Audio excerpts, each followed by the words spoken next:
We're in the business end in the Premier League right now, and the business end this season is centred around the Champions League places. We know who's going to win the league, we know who's going to get relegated, but who is going to get the Champions League spots for the season?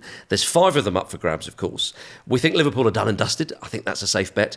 We think Arsenal are going to be in there as well. But who are the other 3 teams? It's 3 from 5, everybody. Look more. We've got Nottingham Forest. We've got Newcastle United, Manchester City, Chelsea and Aston Villa in that order in league position.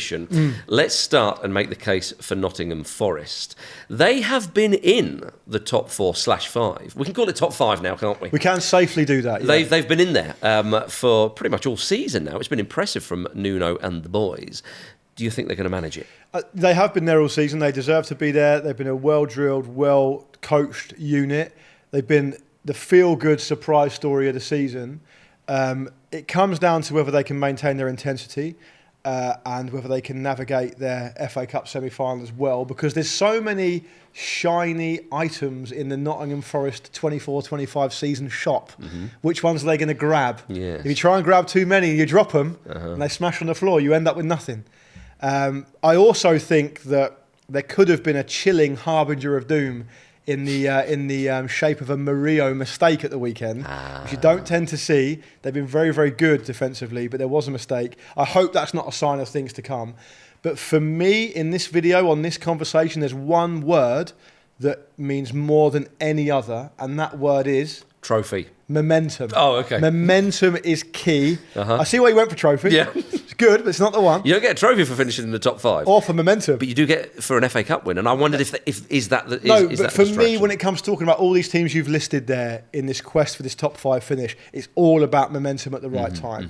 I think Forest have got just about enough momentum to see it through, because they've done a considerable amount of the hard work already. I think that's going to be key. Yeah. Also, as well, I've got some little stats here for you and some of the fixtures. If you look at the remaining fixtures for Forest, the average league position of remaining fixtures is 13.2. Now, you might think, well, what's the point of that? Well, the point is...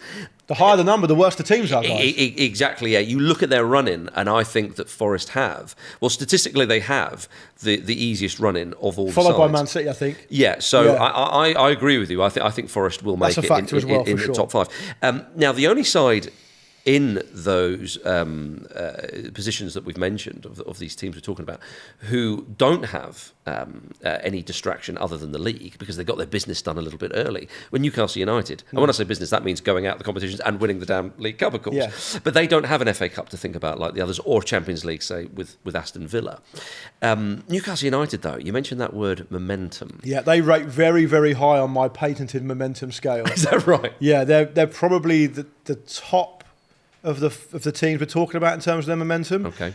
Partly because they've been buoyed by that League Cup win. 100% record in the Premier League since then, winning that cup. And that's absolutely crucial, because I think there's absolutely every excuse for them to say, we exhale now, we've got a trophy, we've done our bit for the first time domestically in 70-odd years. We can sit back and admire that. But they've not done that. I mean, they weren't up against much in terms of Man United in the most recent game, but they steamrolled them. They seamlessly went through the gears. The players that are coming in to replace players who've been unavailable or injured or whatever, Barnes for Gordon, for example, has shown them maintain that intensity. That's also another really good sign, because those players who are talented but aren't in the first 11, they should want to be there. Yeah. And Barnes has shown that in absolute spades. Their momentum is high. They've been brilliant, and they seem to be still full of energy. So I think for them, I think they're probably going to do it as well. Despite a tougher run than Forest. I mean, they've got to go away to Villa, away to Arsenal, for example. Yeah. But yeah, no, I agree with you with Newcastle, absolutely. I think, as you say, the season that they're having with that We've done 2 already then, so it's going to be tough, isn't it? Yeah, exactly. Yeah. So there's only, one position with 3 sides left. Manchester City are currently 5th in that final position. I think it would be disaster if they didn't qualify for the Champions League. Obviously, pending investigation, we don't know which league they're going to be in, etc., etc. But all that aside, from what we know, from the size of that club, the players that they have, I know it's not been a great season for them, but for the wages, all the rest of it, they really have to qualify for Champions League, don't they, to keep the whole operation going. And for me, without doing too much of a spoiler, kind of 6 minutes in or whatever we are, for me, the big decision in this conversation is a decision between Manchester City and Aston Villa. Right. I think Chelsea drop away. I think Chelsea are too inconsistent to be relied upon. I think Manchester City versus Villa, you have to take your choice between players who've been there, done it and seen it all, and still show, like they did against Palace, that they've got enough in glimmers, in flashes to not panic when they go behind. If they can get individual players to do well, or some of these young players coming through trying to prove themselves, they can have enough to beat probably just about anyone. Versus Aston Villa, who are on a crest of a wave, exceptionally well coached, brilliant momentum, again to use that word. I did warn people I'll be using it a lot. That's fine. They're really buoyed as well. If you look at the journey Villa have had from, out of the relegation on goal difference when Emery comes in to where they are now, it's been astronomical. I think that Emery is absolutely keen. If you listen to spokespeople for Villa, fan media, that kind of stuff, they say the one thing about Emery is not just how well he's coached them, but he's been out front and centre. He's been the first one to say, we can do this. Yeah. We can turn this from a great example into a habit. Oh, the belief he's instilled in them is incredible. I think it comes down to people watching, who want to put their ideas in the comments. Pick your poison. Do you back Man City or do you back Villa? Do you back this team of individuals who are probably on a downward curve but could possibly still do it?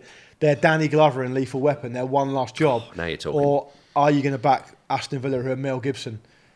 Still trying to prove something. It doesn't really work, actually. It doesn't work. The Danny Glover part of it works. Yeah, I thought to myself, forget the Mel Gibson. We'll get the wrong type of people watching if we talk about Mel Gibson. Who's Joe Pesci? Yeah, that's Lethal Weapon 3. Okay, sorry. That's later on.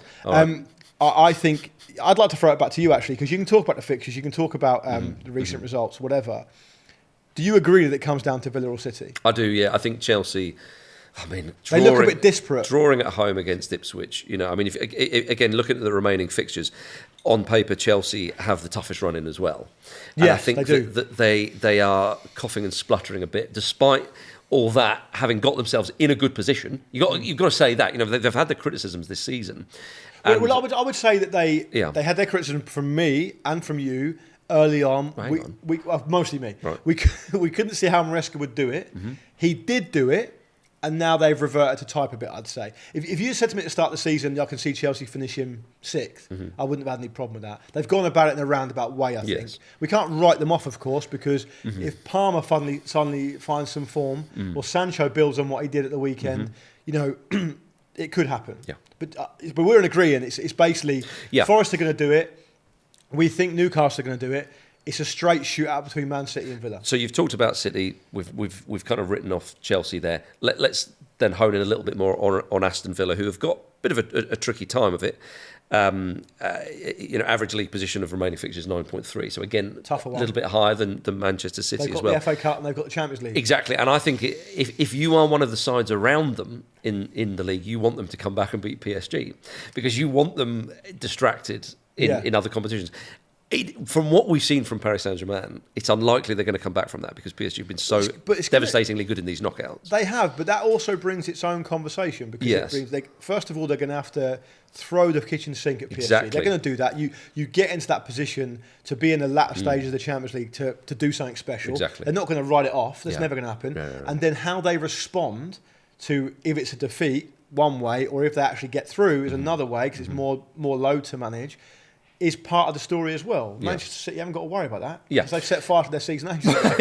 Well, that's it. With as we mentioned, Newcastle at the start or a little bit earlier, they can put everything into the Premier League. It would be odd if Aston Villa were not to throw the kitchen sink at PSG. Why? So you can get back into the competition, so you can try and get back. Well, you're there now, and we know Villa haven't won a trophy for a long while. Yes, it's unlikely that they're going to win the Champions League because it seems unlikely they're going to go through. But why not give the fans one hell of an evening at Villa Park and see where you end up? They also do have an FA Cup tie with Crystal Palace, as I say. One of a number of these sides who are in there. Chelsea have got the Europa Conference League, which you would imagine they would win at a canter still. But Villa, I think the mouth-watering prospect of winning a trophy. You're playing Palace in the FA Cup semi-final. They are favourites for that game because they are a better side than Palace, although Palace have been great. And I wouldn't be surprised if Villa, it does depend on what happens against PSG, but it's going to sap up a lot of energy. It's going to use a lot of energy, whatever happens.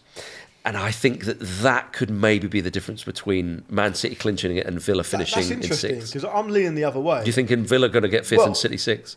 Yeah, because I feel like I would like to back a process and back a manager. Yeah. And I know it sounds mad to go up against Guardiola on this point, but he has shown himself to be finding it difficult to find answers to this problem. And they are shaky. Yeah, I mean, I know they beat Palace on the weekend, but it was shaky. They can't be relied upon. I think when you look at Villa, you say that's a more reliable unit. Yep. And then it comes down to managing the load. And I think if you need to find that extra going down the stretch for a FA Cup semi-final or even a final or a massive Champions League game, you find it. They've also got players who can come off the bench and affect the game. City, to me, look a bit like they're never quite in control. They're relying on young players to help them. They're relying on flashes and glimmers of players who are not in the prime of their careers. So I would stick my neck out and say I think at this point my finishers in the top 5 are obviously Liverpool and Arsenal. I would then go Forest, Newcastle and Aston Villa, and I'd say Man City and Chelsea miss out. The two big guns in recent years, they miss out for me. You've convinced me. I always do. On the last day of the season, Aston Villa have Manchester United. Yeah. Fulham. Get me that voucher. Fulham are playing. Manchester City have the mighty Fulham. So Fulham love a scalp. Kingmakers. Man United love to wrap their hand in. Indeed. Cheers. Thank you, Luke. Pleasure as always, my good man. And thank you for watching. Do like the video and subscribe to the channel if you want more of this good stuff. We'll see you next time.